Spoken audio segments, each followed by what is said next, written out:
કે ઇન્કલાબ જિંદાબાદ ભારતના ઇતિહાસનો અને વર્તમાનનો સૌથી વધારે ક્રાંતિકારી, સૌથી વધારે અમર અને એમ કહેવાય કે સૌથી વધારે પ્રેરણાદાયક નારો છે. એવું કહેવાય છે કે ઈસવીસન 1921ની સાલમાં સૌ પ્રથમવાર મૌલાના હસરત મોહાની દ્વારા ભારત વર્ષની ધરતીને પહેલીવાર ઇન્કલાબ જિંદાબાદનો નારો આપવામાં આવ્યો હતો, જેનો સીધો અર્થ ઇન્કલાબ એટલે ક્રાંતિ અને પરિવર્તન થાય છે, અને જિંદાબાદનો મતલબ અમર રહે અને આજીવન લાંબુ ચાલે એવો થાય છે. સીધી લીટીમાં વાત કરું તો ઇન્કલાબ જિંદાબાદનો મતલબ એવો થાય છે કે ક્રાંતિ હર હંમેશ અમર રહે અને ક્રાંતિ હર હંમેશ ચિરંજીવી રહે. અને એવું પણ માનવામાં આવે છે કે 8 એપ્રિલ 1929ની સાલમાં જ્યારે ભગતસિંહ એમ કહેવાય કે દિલ્હીના પાર્લામેન્ટની અંદર બોમ્બ ધડાકો કર્યો, ત્યારે ભગતસિંહ અને એની સાથે એમના સાથી મિત્રો ઊંચા અવાજમાં અને ઊંચી ગૂંજથી ઇન્કલાબ જિંદાબાદના નારા લગાડે છે. અને ત્યારથી એવું કહેવાય છે કે ઇન્કલાબ જિંદાબાદના નારાને ભારતની અંદર જો કોઈએ પ્રચલિત કર્યો હોય તો એમાં મેન હાથ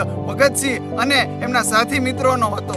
તો આમ ઇન્કલાબ જિંદાબાદ એ માત્ર એક નારો નથી, એ આપણા ક્રાંતિવીરોના સંઘર્ષનું પ્રતીક છે, એ આપણા દેશમાં થયેલી ક્રાંતિનું પ્રતીક છે, અને એ આપણા દેશની અંદર જે સ્વતંત્રતા સંગ્રામ થયો એની વિચારધારાનું પ્રતીક છે. એની સાથે ભારત માતા કી જય, ઇન્કલાબ જિંદાબાદ.